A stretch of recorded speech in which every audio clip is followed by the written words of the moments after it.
Hello, and welcome to today's webcast, Creating a Seamless Student Experience on Campus and Virtually. My name is Doug Lederman, editor and co-founder of Inside Higher Ed, and I want to thank you for taking time out of your busy days to join us for this event. We're really pleased that you're here to participate. We know this is a nutty time for all of you, and as your campuses close out a fall like no other, and it's a holiday week to boot, so thanks. I'm joined today by Eric Stoller, who's a higher education consultant and a longtime blogger for Inside Higher Ed, writing about student affairs and technology and all sorts of related issues. In the first half hour, Eric and I are going to run through a presentation and hopefully offer some analysis and some helpful insights about where colleges are on the continuum of creating a seamless student experience and how much that process has been influenced by the COVID-19 pandemic. In the second half of the hour, we'll respond to your questions and comments. You don't have to wait until then, though, and we encourage you to start submitting any questions that you have as soon as they occur to you. You can do that in the Q&A field next to the presentation box on your screen. You'll only see the questions that you submit.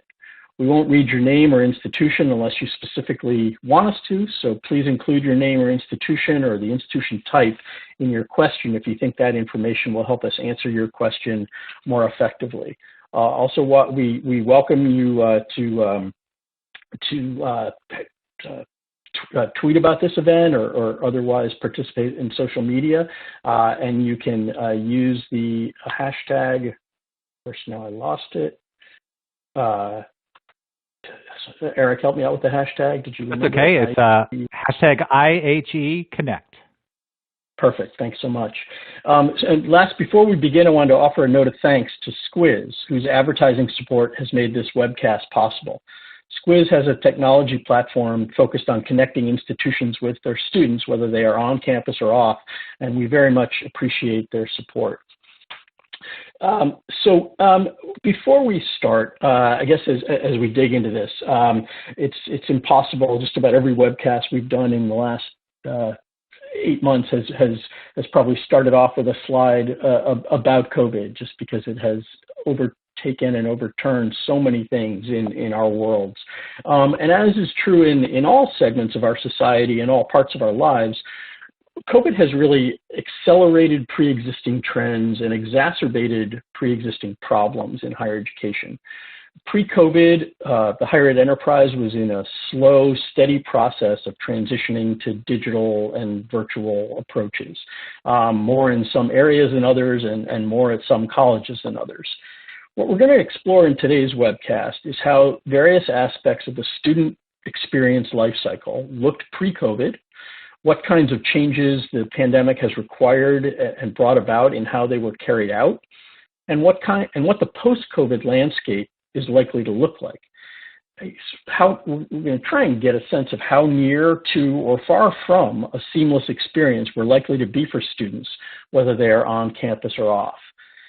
Now, it's obviously early to know what kind of long-term impact the coronavirus pandemic and the recession will have on higher education, especially since many campuses are understandably pretty focused right now on what's in front of them rather than looking too far into the distance. In general, I also try to avoid too much future gazing, which I think can be dangerous given how many predictions I've heard in a few decades of covering higher education. They either haven't happened at all or have come to pass so gradually that they look much more like evolution than transformation. But COVID-19 is one of those epochal occurrences that might bring about changes that have been contemplated, discussed, but not actually done. How many times have you heard somebody in your world talk about not wasting a crisis and taking and sort of seizing on this opportunity to bring about some possible changes or to try some new things? At the very least, I think what the pandemic has done is made clear how susceptible higher education is to physical disruption, which honestly shouldn't be that surprising given how many other ways post-secondary institutions see their operations being interrupted all the time, be it from forest fires for those of you out in California or Oregon, to hurricanes to those of you in Louisiana, or all sorts of other crises, physical, weather-wise, human created that we see from time to time. There's a lot of talk about business continuity, but I think we've seen this pandemic especially sort of increase conversation about academic or learning continuity. Can we ensure that students have a similar high quality experience whenever and wherever they learn and interact with our colleges? One caution I'd offer for those of you who lean toward thinking that we might see dramatic rather than slower change on a continuum over the next period of time is that so much of what influences how fast things change has less to do with the availability of technology or even the logicality of the changes somebody might have in mind than it does the cultural and behavioral attitudes that are needed to bring about those changes. Institutions like colleges and universities, on balance, change very slowly, and that isn't in and of itself a bad thing. But the fact that most institutions don't change unless and until they have to, which is sort of how I've come to see the enterprise after a lot of years of writing about it and examining it, means that the questions we should probably be asking going forward is whether the need for colleges to change because of COVID, because of the recession, et cetera, is felt by enough constituents within the institutions to make it happen or to make it happen readily and to be embraced. The last thing I want to say before we sort of get started is it's important to keep an equity lens in mind here as we think about these issues. Sort of move to a more virtual and a sort of digitally enabled approach to education certainly creates the possibility of increasing access to learning and to the other things that college and university offers. But that's only achieved if the new approaches are undertaken with equity in mind and with the quality of the experience, and if the quality of the experience is ensured. So at that, sort of ready to move on into the sort of guts of the presentation, what we're going to try and do here is run through a handful of the sort of key areas of the student experience from start to finish. Not that in an ideal world people are ever really finished with their experiences with our institutions, but sort of thinking along this sort of life cycle. And you can see on the slide, this just sort of lays out the various areas we're gonna touch on as we go through. So we're going to start with recruitment and enrollment. And again, what we're going to try and do, and I don't know that we'll stick to this structure exactly as on each slide, but basically is to sort of think about what the situation was like kind of pre-COVID in each of these areas, and then sort of what happened immediately as sort of in the wake of COVID, and then offer some glimpse at what the what the experience might look like longer term. So sort of in the recruitment and enrollment realm, obviously this is an area where colleges kind of got digital comparatively early when you think about sort of some of the range of other things that institutions do. Communication between colleges and students had increasingly migrated to digital avenues, email and CRMs and fancy websites, et cetera. It's even the difference in between when my kids went to college a couple of years apart, almost a decade ago, was a huge difference in how much of it had migrated from print to digital. So and so that absolutely happened, but for a lot of students, the deal was still closed in some kind of personal way, either on a campus visit or in some kind of physical relationship between people or in a physical place. And that process, for better or worse, has continued to treat different groups of students inequitably. Think about differences in which high schools that selective colleges choose to recruit at, and which high school students can afford to travel to visit multiple colleges in the spring break of their junior year. And I think we've seen evidence of sort of the inequity in sort of the way that process has continued to play out in how much likelier wealthier students are to go to college than their disadvantaged peers. So again, pre-COVID, basically a situation in which a lot of the admissions and recruitment activity was conducted virtually, but sort of some of the most important closing elements in terms were still happening on campuses or in physical venues at high schools, et cetera.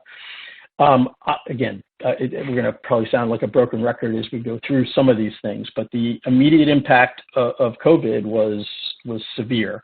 The shutdown of most campuses led to altered policies in terms of more flexibility in pass-fail, in how colleges approached some of the requirements in terms of standardized tests, delaying of deposits, virtual options for performance, for applications in performance fields like theater and dance and music, all sorts of changes that were sort of required on the fly.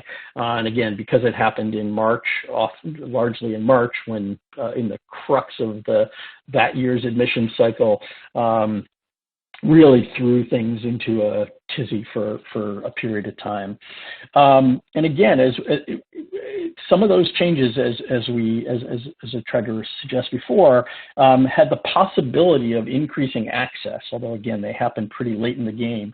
The data about the fall enrollment so far suggests that disadvantaged students were more likely than their peers not to have enrolled in college this fall. And there are lots of reasons for that, but it's clear that a more virtual admissions world, at least at the start, didn't do anything to level the playing field. Now, again, because of when it happened in the process, it'll be interesting to see what happens in this next admission cycle when a virtual approach was will have a fuller impact. And then in terms of the longer term, I think what we've obviously seen are more use of virtual events, virtual college fairs, more digital engagement with prospective students. And I think it's going to be really important to see how this profession, the admissions and recruitment sort of profession of colleges, continues to adapt. There's a story we wrote not too long ago where Mike Riley, who's the president of the Admissions Officers Group, ACRO, said that despite advances in technology, the admissions process is very much a face-to-face endeavor, and admissions officers are scrambling to develop virtual ways to engage with potential students. I think that this is going to be a work in progress, but and we're starting to get a sense of kind of how much the process has changed this fall for this fall for next fall. Eric, I want to turn it over to you. Welcome to the discussion. Thanks so much, Doug. I've just been listening to the lovely dulcet tones from your voice there. I've got some interesting thoughts around kind of the recruitment and enrollment space because, especially with the way things have been framed, that quote from Mike Riley with ACRO around admissions being very much a face-to-face endeavor. Even pre-COVID, there were online learners, there were remote learners across the country and globally. And I think it's really easy for any of us to sort of slip into that almost comfortable space of, most learners were going to a brick and mortar campus. And the reality is that a lot of institutions were using virtual events platforms, digital engagement channels pre-COVID because a lot of their learners were remote, or just because it was more convenient. Case in point, my family in Iowa, they have very low access to high-speed internet, and so it's really interesting to sort of see how people access institutions from an admissions and recruitment perspective. I think one of the things that's been really sort of tumultuous this year, especially, is with the rise of test optional, with a lot of institutions going in that direction.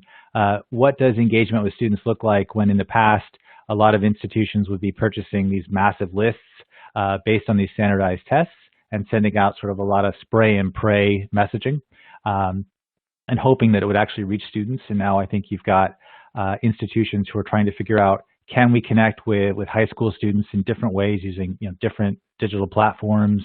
You've got almost state by state sort of the rise of various digital platforms. Some institutions are starting to use chatbots, using SMS technology to sort of message students at the high school level, as well as sort of at the first year and beyond level. So I think that's been interesting to see, this increase in communication all the way into the almost the sophomore, junior, and senior level for high school students using different technologies. And I think a lot of institutions kind of used just some of the webinar and sort of teleconferencing software that they had on the shelf, whereas others kind of looked at some more bespoke options that existed out there to try to make things a little bit more joined up with the technology that they were using.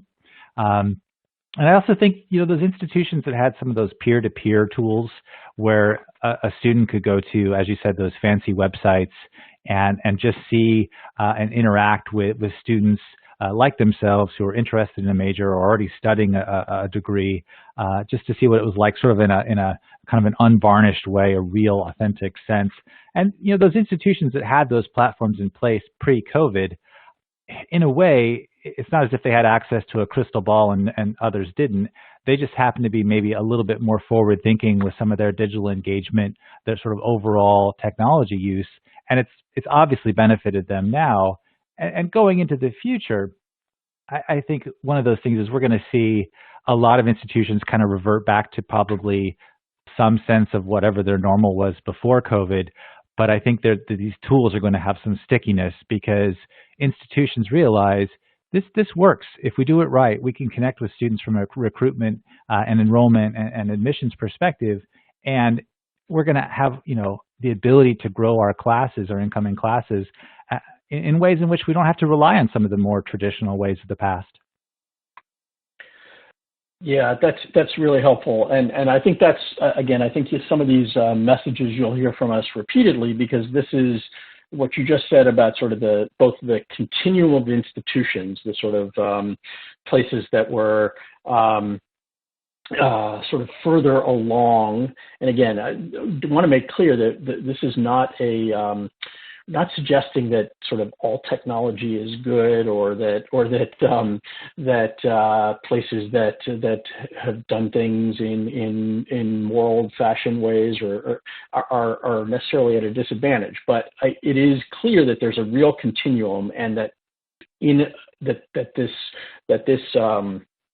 the pandemic certainly sort of revealed those differences. And I do think, as we're about to jump into the learning piece of the conversation, and I think there's no question that the places that were further along, that had more tools, had more comfort with the tools, again, it doesn't necessarily mean they did better, especially since doing better, it may be easier to judge in admissions than it is in learning, but it's not an easy thing to judge. But there's an enormous continuum, and I think the question of sort of how much, what has staying power, what sticks, what lasts, I think those are the most interesting questions out of all of this in the conversation we're having here today and in our sort of lives more generally. So again, jumping to the kind of learning piece of the student experience, which is probably where we'll spend as big a chunk of time as we have, probably, just because that is the most fundamental piece for most students, and so the picture there, and I'll again try to run through this pretty quickly. Pre-COVID, digital learning had become an increasingly viable part of the post-secondary education landscape, with 1/3 of all college students roughly taking at least one online course, and about 1 in 6, 15%, 1 in 7, studying in online programs purely. And many other courses incorporating meaningful technological elements of various kinds. Think about, there's all sorts of models that sort of involve technology in the delivery of instruction, even in classes that are or were primarily in person. But there are a meaningful number of undergraduate colleges, particularly, where online learning and virtual instruction remain kind of an afterthought, often viewed suspiciously by professors and viewed as second class by some number of students and employers. In COVID, hard to imagine a place where there was a more significant abrupt change. And it's important to keep in mind, though, we took great care in our coverage of all this to differentiate, to call what happened last March and April emergency remote learning, not necessarily online education. And I think that the reason for that differentiation is there has been online learning, as I was just saying, for a couple of decades. And the really best online learning is very purposeful, thoughtfully planned, truly designed pretty much from scratch to be different from what what happens in an in-person classroom. And a lot of what happened in March and April on a lot of campuses was not that. And again, I would say what happened was heroic, really, or close to it, and remarkable given this enterprise of higher education that is often viewed as not being able to move very fast. What happened was pretty remarkable. We saw instruction continue for the vast majority of students, even as campuses shut down. And again, I think it was a huge learning curve for instructors, for students, for the staff people at institutions who work with professors to deliver learning. And on balance, depending on, I think there are various ways of defining success, but I think you'd have to deem what happened as a success in terms of most students being able to continue their educations. Much more difficult. It's a sort of long-standing challenge in higher education that we've never been very good at defining what learning looks like and how much learning happens. That's true in class, in person, it's true online. So it's hard to judge sort of what the quality of the instruction was and the quality of the learning, but it continued. And I think for a bunch of people on students and instructors going through a lot of turmoil, I think that has to be deemed a success. And going back to the point Eric just made about admissions, the places with strong underlying digital learning infrastructure were in better shape, but they still faced enormous transition. There was a big investment in technology. It was funded in part by the federal stimulus legislation, the CARES Act, which restricted what colleges could spend their CARES Act dollars on. And a lot of it, some of the favored categories were things that enabled digital instruction. So that included certain kinds of technology, included some investments in faculty training and support. And I think that may have been the biggest difference in sort of the nature of what happened on a lot of campuses, was how well prepared the instructors were to teach online and to teach in new formats and new modes, and how well prepared the students were. And again, a lot of complaining about the sort of quality of the instruction, but again, these were people who hadn't chosen to learn this way or to teach in this way. And the biggest complaints were about lack of interaction and strong feelings of isolation, both from professors and from other students. The other sort of reality about what happened last spring was that COVID exacerbated existing inequities among students in access to technology hardware, to wireless access, to quiet and safe places to study. We also, though, saw really heartening changes in behavior. Faculty members much more inclined than normal to seek advice and to learn from instructional technology staff members and from each other. Professors gaining more insight into their students' lives as people, and embracing more sort of flexible approaches to learning in terms of deadlines and grading, et cetera. For this fall, we saw a lot of some colleges went all in on virtual learning, investing heavily in new technology tools, and arguably more importantly, in training faculty members or enabling faculty members to share ideas among themselves. Others tried to create new modes of sort of flexible delivery in which students could study seamlessly, whether they were in person or remote. And a lot of colleges tried to sort of return bring as many students back to campus as possible. And that has gone, that has had mixed results. In terms of what the situation looks like post-COVID, early indications are that sort of faculty confidence in and support for online learning increased as a result of the additional, if forced, exposure to it. There was a survey we wrote about this a couple months ago, where the proportion of instructors who saw online learning as effective had risen from 49%, from 39% when they were asked in May to 49% when they were asked in October. This was a survey by Every Learner Everywhere and Titan Partners. So that was still slightly under half that argued that saw online learning as effective. But it was an increase, and that's sort of something that hasn't been budging.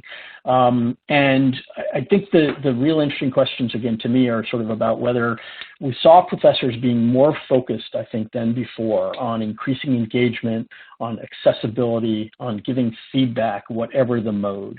And I think that we've seen also from a couple of surveys we've done that college leaders seem to say that they will sustain the investments that they made in learning technology and faculty training and support, and that instruction may be the area where there's the most significant change in the student experience because of COVID.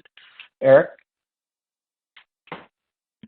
Thanks so much, Doug. I was just kind of getting sucked into that wonderful dialogue that you were doing. I think that you really hit along sort of the issues.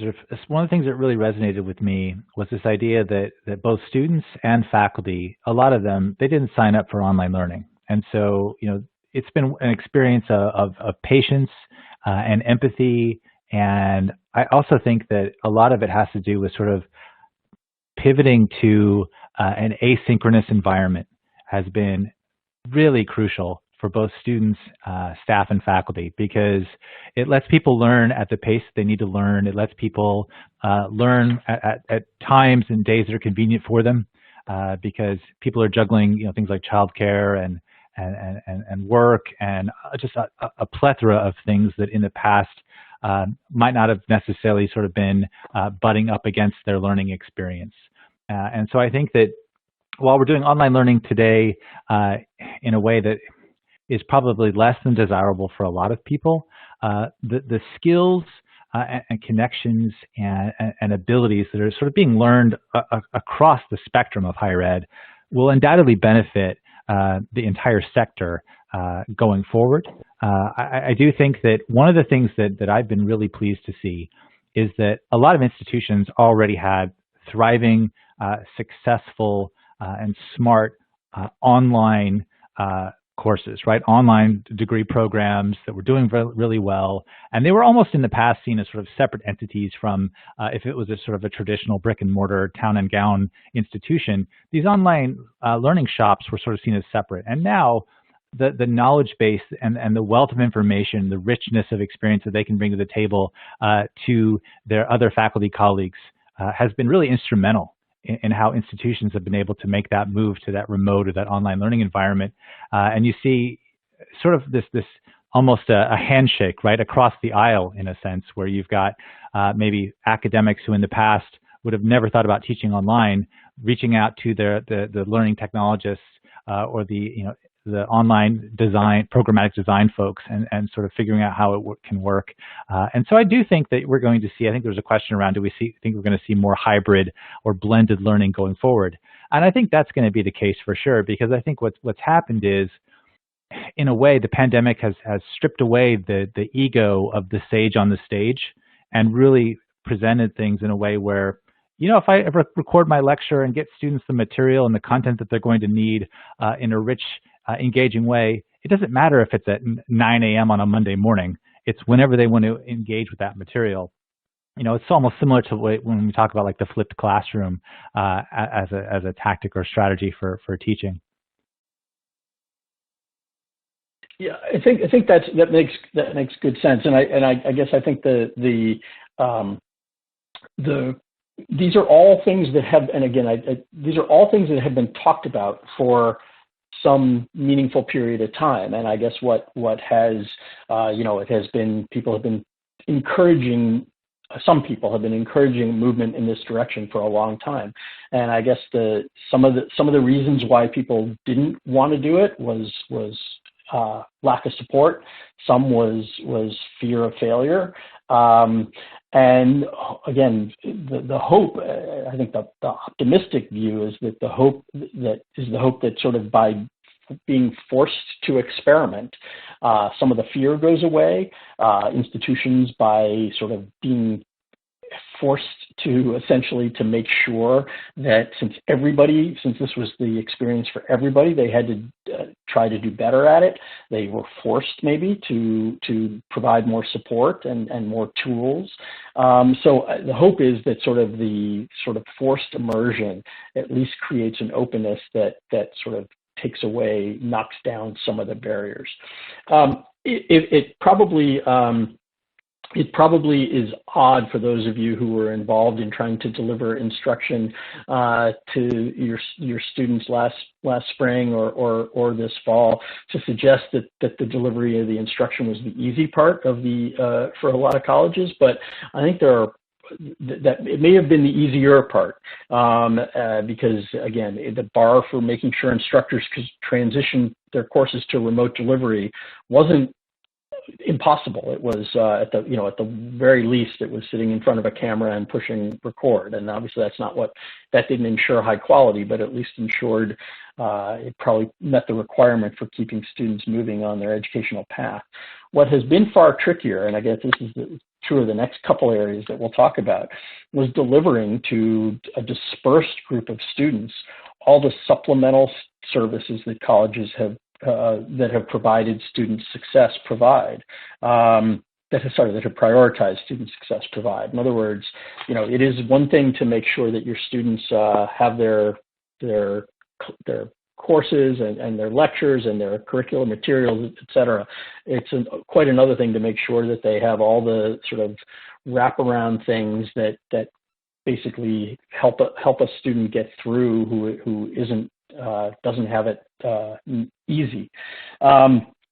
So again, pre-COVID, this was probably true for more places it was probably more natural for places that had served meaningful numbers of students virtually because they had to have cracked this nut previously, but they would have fully digital libraries or online writing or math centers and digital tutoring services. But I think what we absolutely saw in COVID was we saw instructors having to become the face of the institution. It may have been true on a campus for a student would walk into a course, into a classroom, and a professor, all he or she really had to worry about potentially was what that student got during the time he or she was in the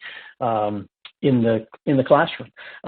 But when every student was dispersed and studying virtually or remotely, the professor had to be the pass-through to all the other services that support academic success, and had to be the person who helped those students find it. And again, institutions that were further along in sort of having those very vital resources available probably had it pretty easier. They were more able to arm their instructors with those resources. I think institutions also, COVID also sort of strengthened the hand of institutions that had developed strong tools for sharing data and information about students among the key players: professors, advisors, academic support employees, student affairs. There's been a lot of talk in recent years about student success data and the use of those data to help professors know which students are struggling. those are not easy systems to build on the fly, and it's even harder when everyone who involved was straining under the weight of the global pandemic. But I think what was true about the pandemic and about sort of the virtual learning is that professors can't rely as much as they can as normal on physical cues. And I think one of the most promising elements of the digitization of the curriculum and of the learning process is that interactions between instructors and students, between students and their curriculum material, among students, is capturable and produces data points that can provide information not just how about a particular student learns, but how learners collectively learn. And as a result, I think we saw more use of tools like personalized online advising.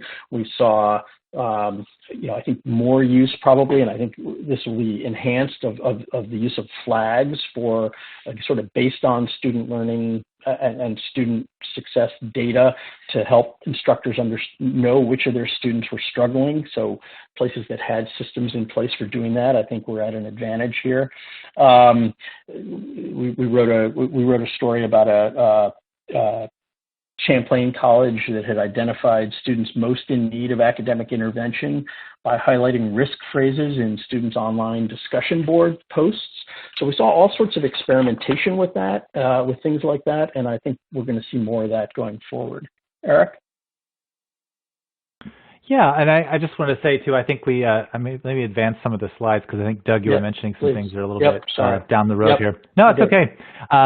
Obviously, the academic advising, academic support side of things is very near and dear to my heart, as I used to be an academic advisor, and I think that some of the questions that have come into the Q&A around sort of, can you talk a little bit more about sort of how you create that seamless student experience? And I really want to just mention sort of the overall intrepidity, really, of academic advisors during this time, especially because in the past, academic advising, there have been various technologies for advisors to sort of store course plans and sort of, metrics for success to figure out how students are doing sort of from maybe a dashboard perspective, sort of a red light, green light, yellow light type thing, the flags that Doug, you were mentioning. But a lot of the academic advising endeavor was really about one-to-one, face-to-face conversations with students. And when campuses had to close down in March, and when there was a lot of talk around, are we going to start with online only completely in the fall? Are we going to be a hybrid-based model? And most staff are going to be working from home.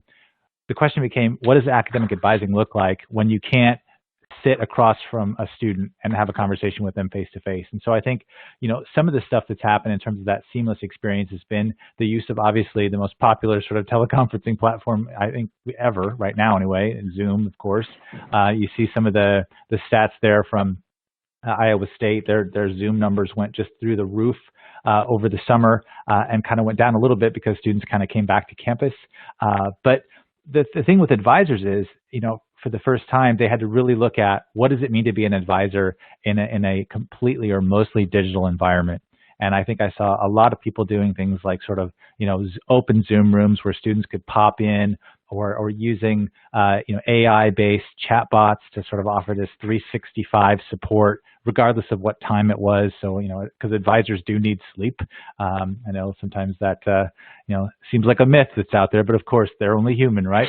And so I think when it comes to the academic support side of things, it's not just how advisors work with students to continue their sort of academic success journey, because academic advising, as you know, either if it's an advising shop that's on campus or it's already maybe like a third party that's helping sort of with tutoring and coaching for students, they're sort of, they help with retention, they help with course planning, they do a little bit with career advising and sort of future success. And so they're kind of like the Swiss Army knife, really, of academic support at an institution.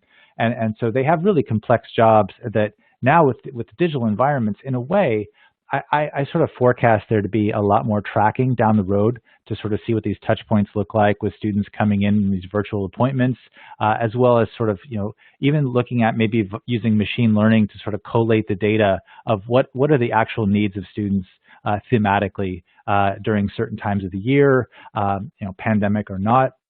I think we're going to see that continue, because I think, as I mentioned earlier, remote learners have obviously existed for quite a while, pre-pandemic, and I think that it's going to help those students who are already in that sort of that online environment to have almost proper holistic academic advising in a way that sort of no longer will we see students as online or on campus.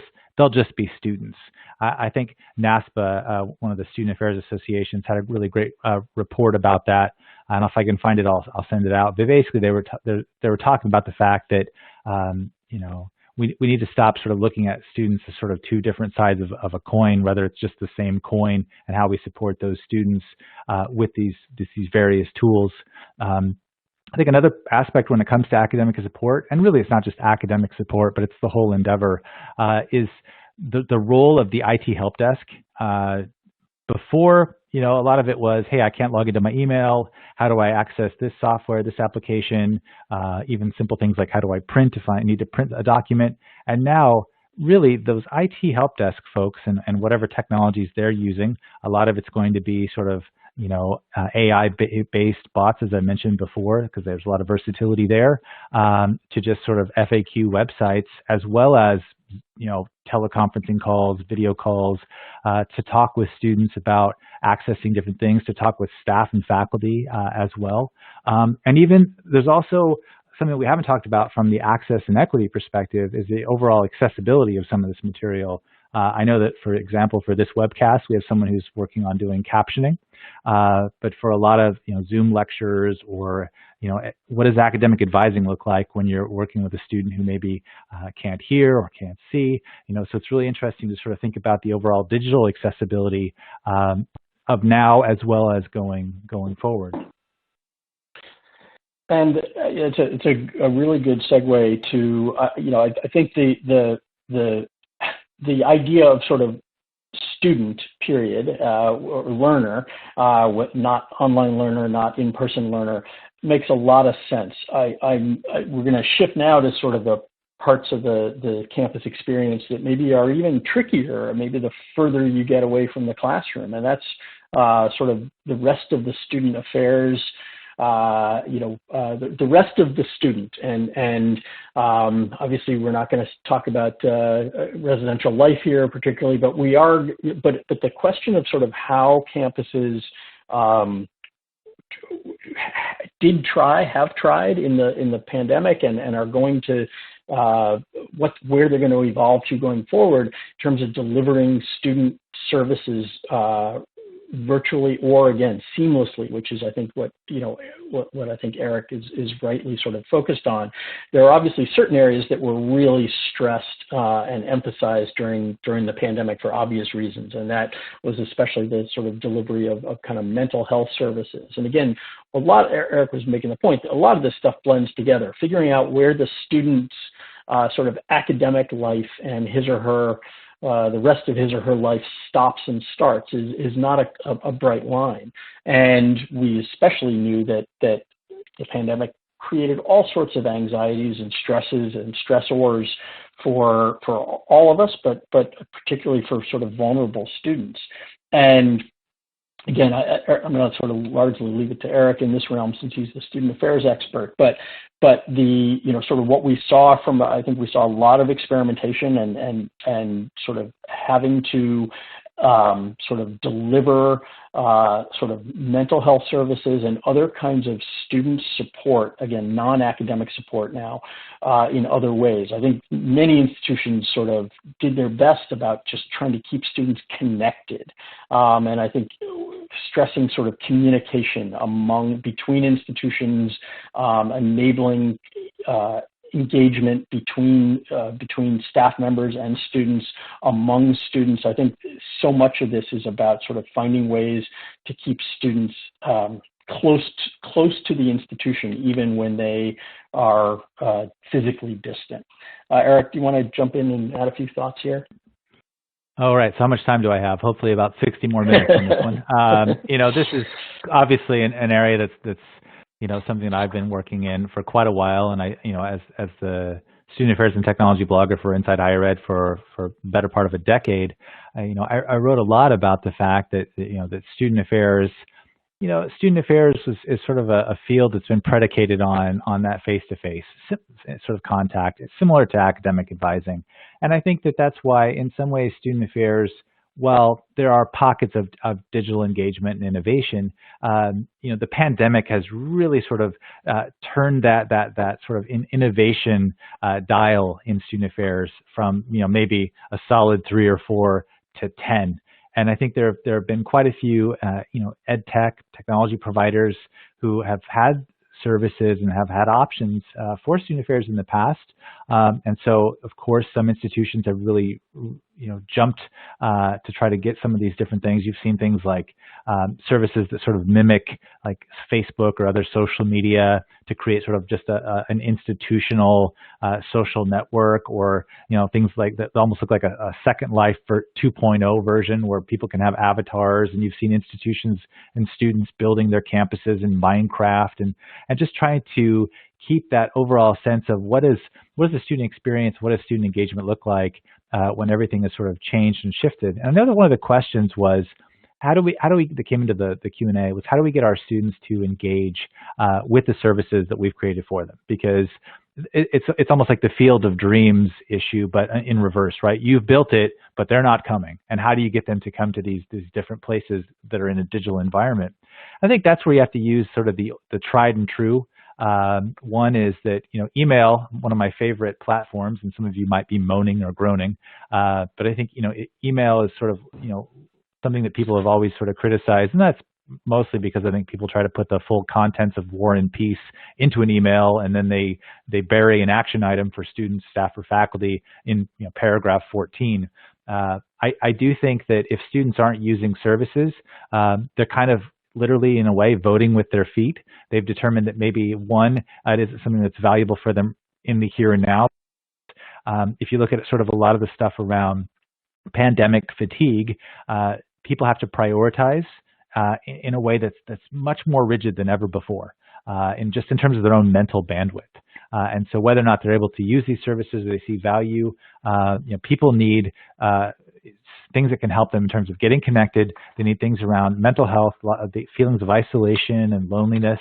That student success element, though, of connecting with their peers is still largely important. The slide that's up right now, apologies to Cornhusker fans as well as Wolverines. This sort of the pushback, right? The dissonance between one, stay safe, be well, yet at the same time enjoy this collegiate sporting event that's happening. And so you've seen a lot of fatigue really amongst social media managers. I love this tweet from the University of Nebraska-Lincoln, just a social media manager standing in front of Husker Nation asking you to celebrate game day with those in your immediate household. The idea being, please keep safe. And then you've got, University of Michigan saying, hey, there's an expectation there that you're going to get tested. And in a way, you've got student affairs professionals who have been thrust into this space now where they have to become, not only doing their quote unquote regular jobs, but they're also having to do campus health and safety and public health and wellness work that might not have been part of their position description in the past. And so I think in terms of connecting with students, try to reach them where they're at. It's that old cliche way of thinking. But if students aren't on a particular platform, maybe that's not the platform that you need to use in the here and now. But if it's the one you've paid $20K for, then you got to advertise it and promote it and really sell students on the utility of it. I think that's really important. So we've got a little bit of time left. Fortunately, Eric has actually helpfully answered several of the questions along the way as we've gone. So we've dug into the Q&A a good little bit. So we've got a couple more slides to talk about a couple of the other realms that we haven't talked about yet. One of them is, and again, these are sort of on the sort of outplacement side of the institution, at least the way most institutions are currently constructed, career services, and then we're going to talk briefly about alumni. And again, I think in these, there's going to be a lot of repetition from some of the stuff we talked about earlier. Career services are another area significantly disrupted. Career services had been an area of increased focus for many colleges in recent years, particularly amid sort of growing doubts in the public about the value of a college degree, which have been increasingly defined, for better or worse, by whether or not graduates had successful career outcomes as they left the institutions. And we've seen institutions rethink sort of how their career services operations were functioned, where they reported, doing much more interaction with employers. I think career services was likely an area in which institutions were lagging behind their customers. In other words, students were many ways already had shifted their thinking about careers to the web and to digital platforms, and I think I think we saw a lot of institutions that were still operating very much from a career services standpoint through those offices, through those departments, and that COVID just kind of blew that up. And we have seen career services entities shift their way of operating. Data from the National Association of Colleges and Employers, which tracks sort of career outcomes for students, showed that the percentage of colleges that had conducted a virtual career fair was during the fall of 2020 was 80%, and previous years it was 15%. And the percentage of employers that attended a virtual career fair, 91% yes during the fall of 2020 versus 35% in previous years.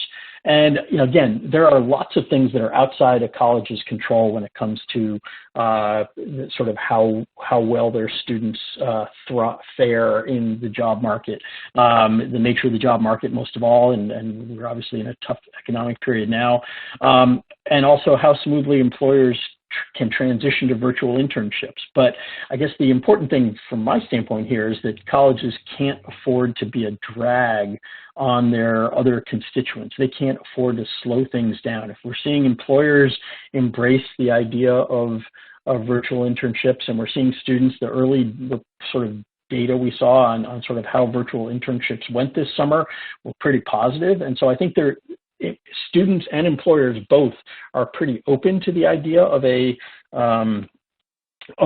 sort of virtually effective career function, and I think colleges can't afford not to. They can't afford to be anything but a player and a participant in that. The last thing I guess I would add here is just that colleges that are smart are increasingly thinking about career development not being left just to the career office, and making it a function of how faculty members do their job, and making professors at least partially responsible for the career success of their students. Eric? Yeah, no, you're definitely echoing a lot of the things that I've been thinking about, especially the idea of mentoring.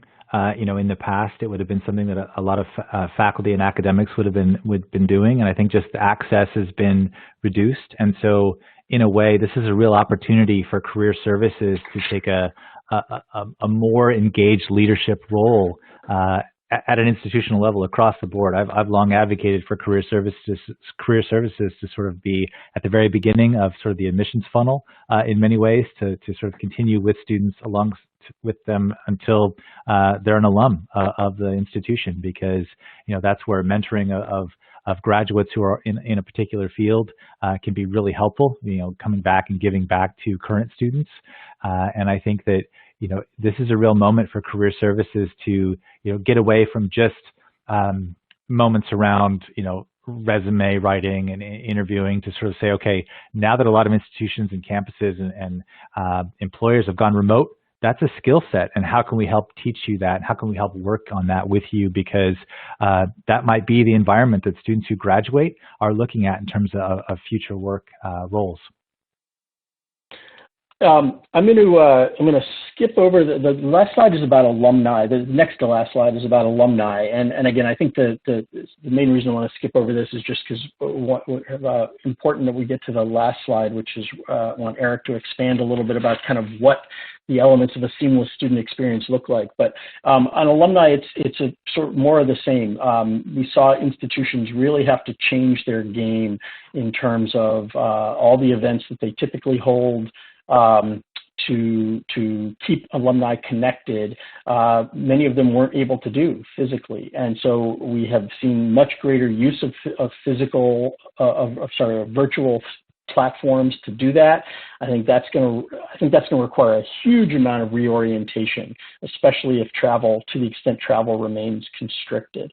I'm going to switch and remind folks that Squiz made this event possible, but I want to turn it over to Eric for sort of to close it out with a few comments about sort of what the seamless experience actually looks like and what the ways forward are.